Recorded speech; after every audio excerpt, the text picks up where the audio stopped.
From the headlines that move us to the plays on the field and the people making a difference. It's news, sports, it's stories that keep our community alive. This is the Heartbeat of Tampa Bay. I'm Christopher Ingram. And I'm Sarina Fazan. Thank you so much for joining us, everyone. Sarina, we have a real treat here today. We certainly do. We have a guest who was my first client when I bought the studio, and my favorite client, Misty Carson. Misty, welcome. Hi, how are you? It's great. It's so great to have you here on kind of the other side, if you will, because you're normally sitting here doing the interviews for your clients and for your show. I am. It does feel a little strange. Doesn't it, though, sometimes? Yes. And Misty, I just have to say, I mean, the warmth in your smile, and you just light up a room. Thank you. I appreciate that. It's very, very kind. I'm super excited to be here. It does absolutely feel a little strange, so bear with me as I'm not the one doing great. the I've told interviews. so many people. I told Sarina, you are such a natural on the camera, behind the camera, or in front of the camera. Mm-hmm. You do such a great job. It's just amazing to me that you are not a 20-plus year career veteran in broadcast consulting, because you're really good. I wish all our clients were as good as you are. Thank you. I mean, call Tamara Hall and Drew Barrymore, let them know. And I'd be happy to have my own daytime show. Yeah, yes. well, you're going to have to step in line behind us. We're putting it out in the universe. That's right. That's right.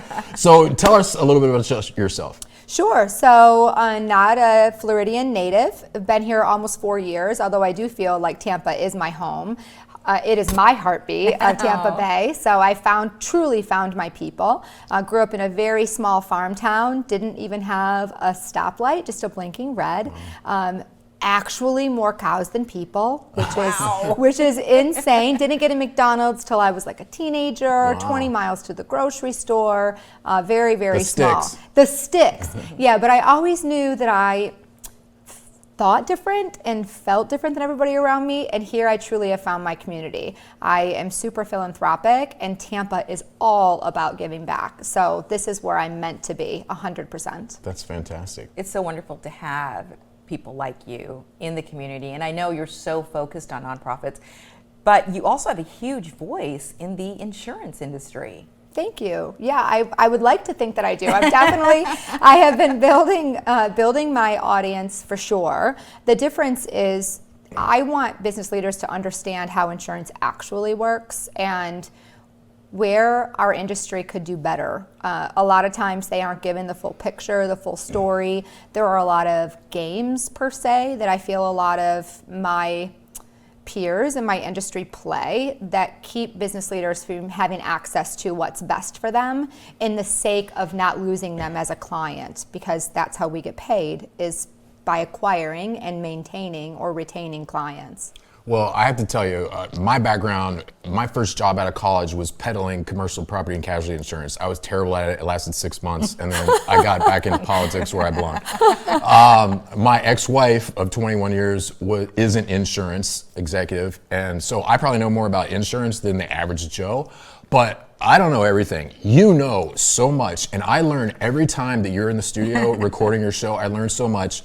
The first thing that you talked about, one of the first things you talked about on your first show that you taped here was about how when you look to get quotes on your business from another agent, something happens that is a little bit surreptitious, let's say. Tell us about that. Yeah, so one of the tricks that happens in our industry is that they even get a whiff that you may be looking outside, getting another broker's opinion, usually flagged by somebody ordering their loss runs or asking for their loss history or full copies of their policies. Their current broker will immediately send it out to market to block the market so that the competing or incoming potential broker can't have access to the market to be able to quote them somewhere new. Unbelievable. You're kidding. That's just like like absolutely awful. It's like mobster kind of underling dealings, right? It is. It's so interesting. I just went through this with a client that I recently acquired, a very large food manufacturer. They actually make spices, and somebody who was coming in asking questions, and I said, listen, if you want us all to do it, you need to assign markets. Like, you need to tell them, ask us all, including myself, to give you our 3 best markets and then tell you why we want them and why we need them. And then you tell us who can have who, and then we go out into the market. We don't block each other. We don't step on each other's toes. Somebody went and blocked the market even before that conversation to even get to that point. And that should be illegal. I know. You took the words right out of my mouth. Yes. You would It's think like that it would restraint be, of trade or something. I don't know. Is like, what can you do to try to work around that? Is there anything that you can advise a prospect that's come to you to say, here's how we can circumvent your current broker that you're not happy with from doing what you just described? Well, you either need to have the conversation as the business leader to your broker and say to them, I'm going to be shopping this year. You know, that's your right. And they shouldn't give you grief or a hard time, although they usually do. And a lot of times that's very uncomfortable because for the business owner, because he doesn't know what he's getting, right? The devil you know is a lot of times better to them than the devil you don't. And we're all such good salespeople that we all say the right things, right? So it can be very confusing for a business leader. So if they're not comfortable doing that, then the other thing is if you have somebody who has good relationships with carriers, they will allow you to send an email from the business leader saying either reject the quote or remove the quote or allow this broker to have access to it to work on it.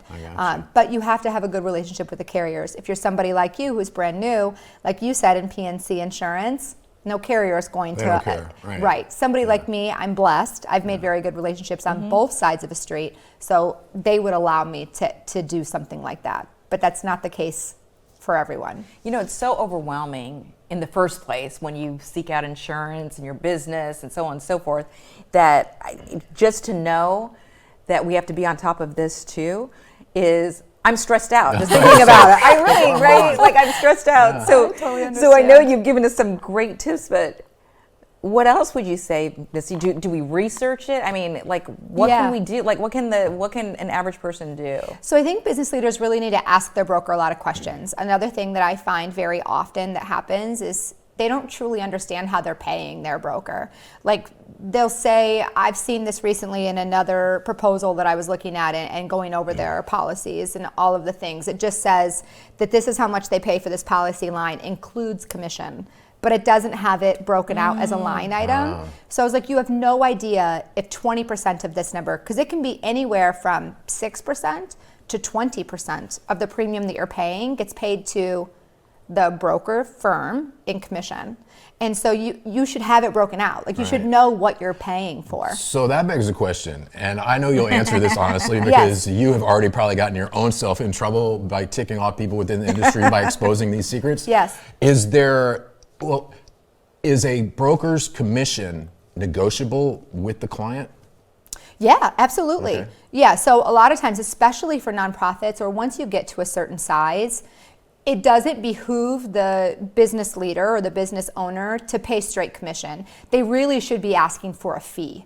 So, because if you're thinking about paying, let's say you pay $4 million in insurance premium and they're getting 10% commission. That's $400,000 of the money that they're paying every single year. That's just going straight off that they're funding for that Huge broker money. relationship.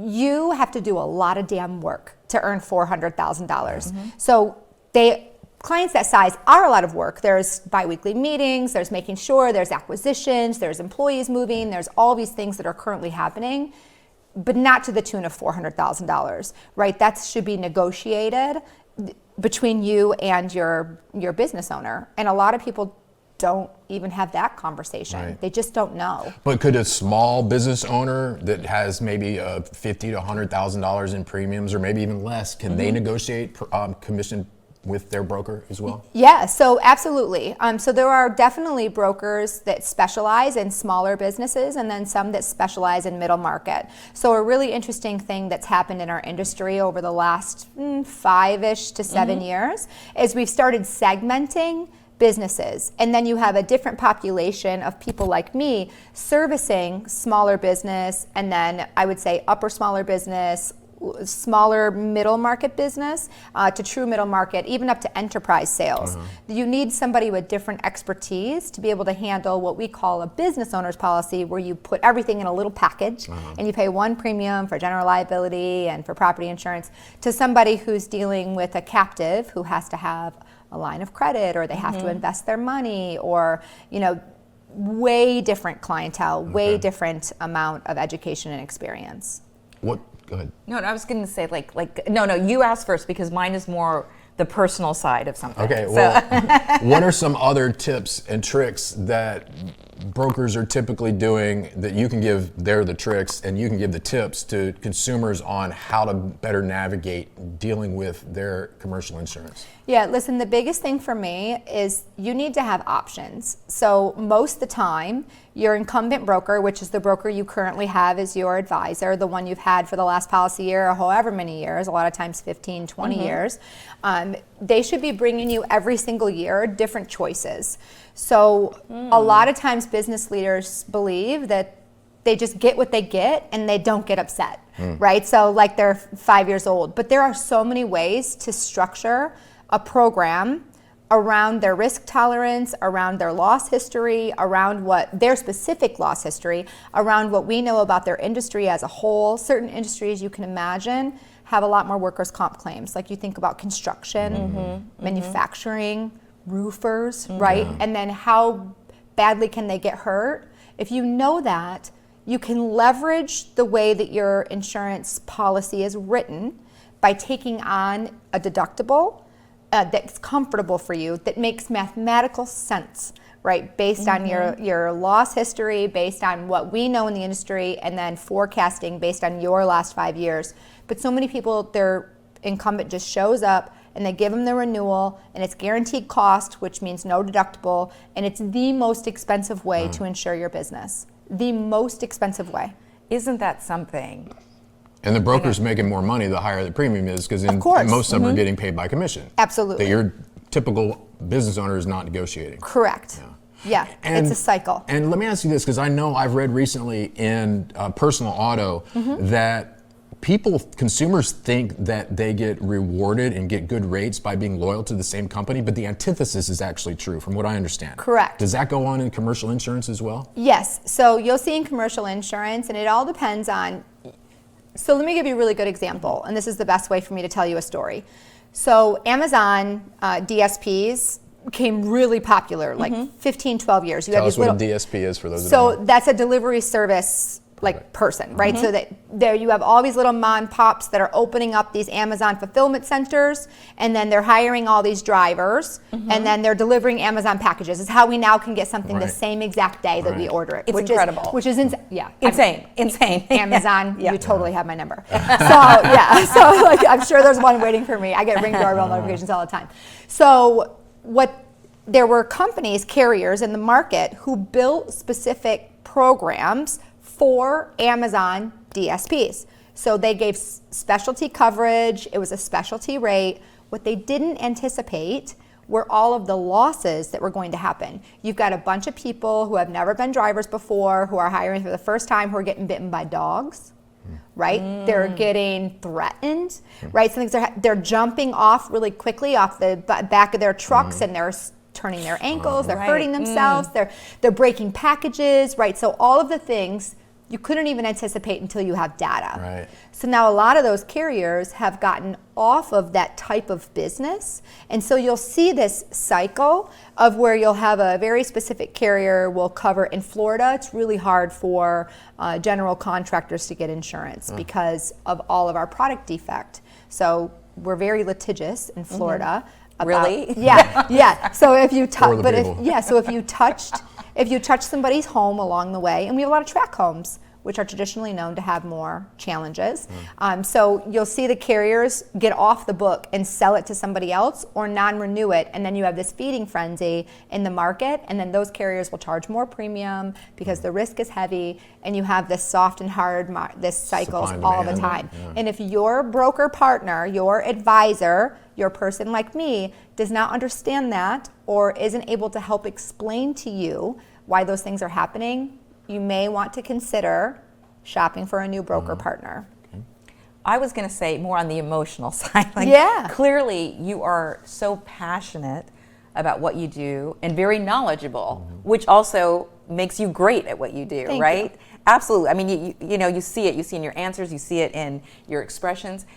What advice would you have just to anybody out there on following their dreams, on doing what they want to do? And you have a show. I mean, you have a show right here at Gulfstream Studio. Yes. That's something you did on your own. Yeah, that's a really, really awesome question. And I have to tell you, so I come from not much, right? So I built everything that I've had. I've built from scratch, and I've scrapped for every opportunity that I have. I am very, very grateful for the life that I've built, and I want to give a better example to my children, and it has not been easy. So the biggest piece of advice I can give is, in order to have something new, you have to give up something old. And a lot of people have a difficult time releasing themselves from that version of themselves, because there is comfort, especially when you comfort adversity, feeling like you belong, and it's hard to let go of the belonging. I actually wrote about this in my book. It's hard to let go of the belonging and to step into something new, because you don't know who's waiting there to wrap their arms around you. And everybody needs that. Yeah. So it can be very difficult. So a lot of us just stay stuck. So how did you recognize that and get beyond being in that rut and being so successful in what you do and so knowledgeable? So it's still a challenge, right? I'm almost 47 years old. I was just home visiting my family, who still lives in a trailer park right back where I came from. And they were giving me a very hard time about the success. And my mom literally texted me when I left and said, you know, ego is edging God out. You know, success is one thing, accolades are one thing, but joy is Jesus, others, and then you. It's like I'm almost shamed for being successful. So a lot of therapy, and a lot of I just deserve this. My kids deserve better. Like, I don't want to ever be that person. It's my opportunity to break the cycle. I told you I had written a book called The Unbreakable Advantage, and I have an entire chapter on what I call the naysayers. And it's the people in your life who disguise their concern for you as love, when truly it's discomfort with your growth, and how to recognize the two. And then how do you have those conversations where you can still grow? How do you make those choices without feeling like you don't belong? It's a very, very delicate dance. When is your book coming out?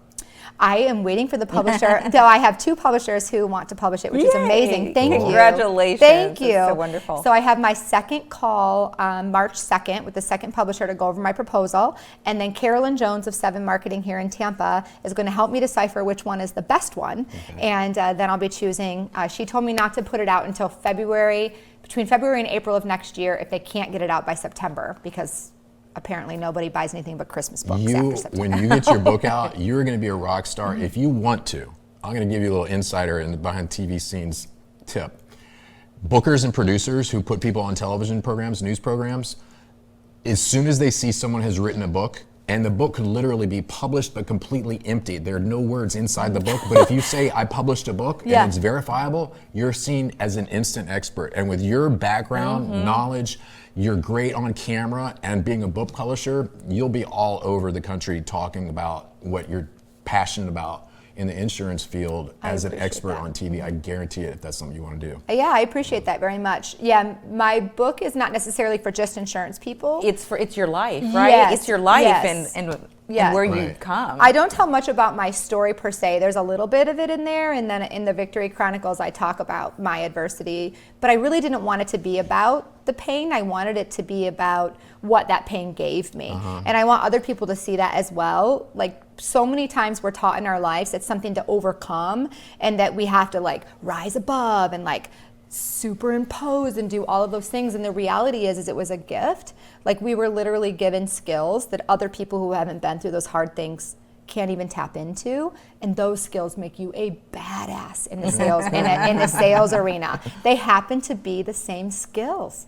How to read people really well, how to be empathetic, how to have clarity about your priorities, how to prioritize your day, how to prioritize your time, how to use very limited resources to be very successful, all the things that make you a rock star in sales. My goal is to help other people who have been through those things unleash what they know is inside. They just don't have the language for it. That's super cool. Yeah, thank you. You start off in car sales. Yes. And I bet you were an amazing car salesperson. Thank you. And then what led you to insurance? Because insurance it's so boring, but like tell Yes. us, how But did you get she into makes it insurance? exciting. I know, Yeah. she does. Yeah. So interesting. I was terrified to take a job selling cars because it was strictly commission. And like I said, I had kids very, very young, and I was making like $40,000 a year, and I was like, I made it, right? I was like, so, back then I was like, that was almost 30 years ago. My daughter will be 30 this year, but I was like so excited. And then my friend Kat sold cars. She was like, you'd be phenomenal at it. And, but my dealer principal also didn't like me very much because I did car sales very similar to I do insurance sales.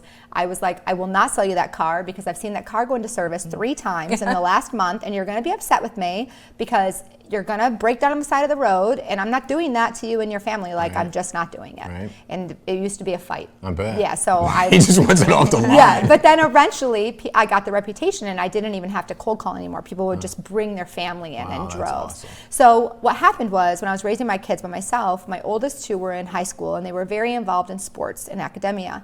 And I was missing everything because anybody who's ever worked at a car dealership knows, and it's a little bit better now, but back then, bell to bell, every single day. I mean, from the morning Weekends. until 8, 9 o'clock at night, my oldest daughter was putting my 4-year-old to bed, giving her a bath, like making dinner. It was terrible.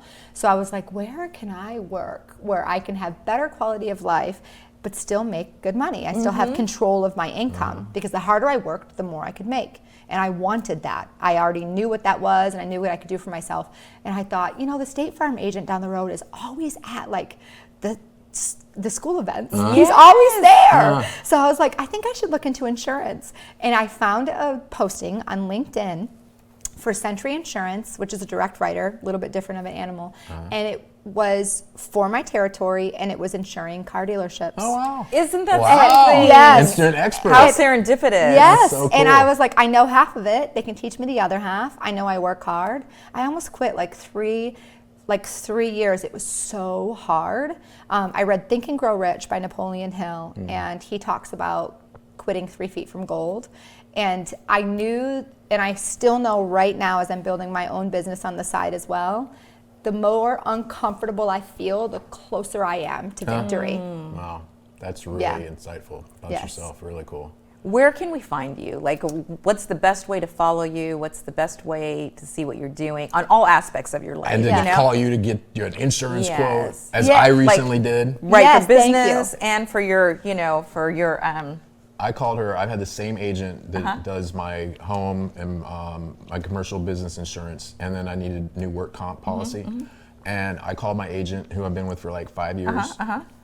Took her me calling her 3 times before she got back to me. Then when she finally called me back, she said, I got all the information I need. I'll get a quote back to you. That was almost 3 weeks ago. Haven't heard hide nor hair from her. Wow. I spoke to Misty about it. She was here in the studio. Before we left the studio, I had an email from her office because she had called her office assistant, and we're getting ready to go. Isn't that amazing? yes, And that I is haven't amazing. followed up now because I've been really busy this week. No, but, that's yeah. okay. We got you. Whenever you're ready, right? So, that's what I'm talking about service. So, interestingly enough, I was hacked on Facebook, and Meta hates me now, and so I can never be on Facebook again. It's like a bless whole, your heart. yeah, it's like a whole thing. Yeah, it's been crazy. But you can definitely find me on LinkedIn. That's where I'm the most active. So it's just Misty Carson, MSHRM. I have a master's in science of human resource management and organizational leadership. And then you can find me on YouTube. I have a YouTube channel, the Policy Playbook, and my podcast, which is on you can stream it on any podcast Which she anywhere. records here, by the way. Yes, Yes, I which know. I haven't record mentioned here, that. yes, which is amazing. And I also have another channel on the YouTube called Unbreakable Advantage, which is my book, just where I give little snippets about have you ever felt this way, or have you ever noticed how you stay calm under pressure when everybody else's like hair is on fire, like you didn't learn that from nowhere, it came from everything you've been through. And then I just started a Substack, although I have no profiles. I'm trying to figure it out because somebody said it was a good thing to do. And then I have Instagram, which is Unbreakable Advantage. You were all Wonderful. over. Yeah. Okay, before we wrap up, I have a question for you guys. Sure. Do you know why we're all here together? Why? You don't Because know?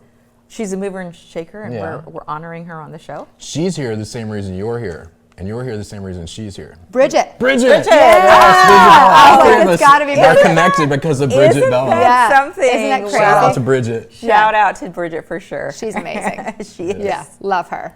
Well, Misty, do you have any parting words? I guess a question for you, because I know you always ask a really compelling question of your guests on your podcast.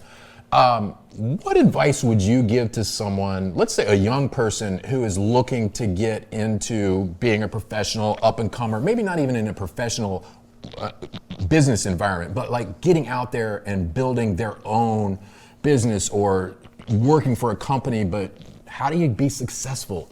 Like, First, what's your answer? Yeah, so also in my book, not that I'm trying to plug it, but this is plug it, but please. this isn't. I am a little bit. Plug it, plug it. Yeah, but this I have a chapter on building your army. So it's really, really important first to have your brothers and sisters in arms. So you need people who are literally going through the same thing that you're going through, because they're going to understand the victories, the challenges better than anybody else, right? And then you need somebody who's made it. Like somebody who's made it doing exactly what you're doing. Not the CEO, not like a director of whatever sales, or somebody who's at a level above you, but somebody who is in the same role as you but made it, right? So that they can give you tips. Hey, you're messing up over here, you're messing up over there. Read a shit ton of books, listen to a lot of podcasts, and then when you get to the point where you can, hire a commander-in-chief who can give you really good feedback about how you show up every day in the world, because it's not as much about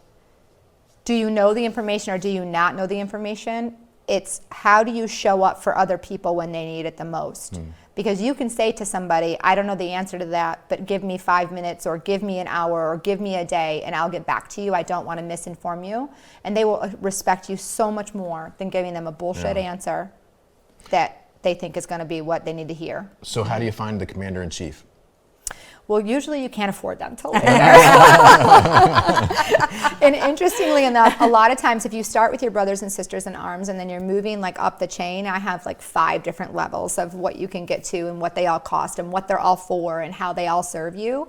Somebody in your circle, as you continue to grow and widen your circle of people who are ambitious and driven and getting to the same place that you are going to know someone who's exactly who you're meant to be with. My coaches, I found through Gretchen, who introduced me to Bridget, who introduced me. Like, it's all this big, beautiful, reciprocating circle. That's awesome. Yes. Great advice. Isn't she amazing? Amazing. Thank you. A rock star. Aw, You're wonderful. Thank you. Thank you so much for being here, Misty. It's been amazing. Thank you so much for having Misty me. Carson, Policy Playbook, and mover and shaker here in the Tampa Bay community. We're so glad to have had you here. Thank you. I appreciate it. Every story shared Adds another heartbeat to Tampa Bay. from courage to community. We are so proud to tell the stories that keep our neighborhood strong. Thanks for watching The Heartbeat of Tampa Bay. Loved it. You were great. Thank Thank you. you so much for coming. Thank you.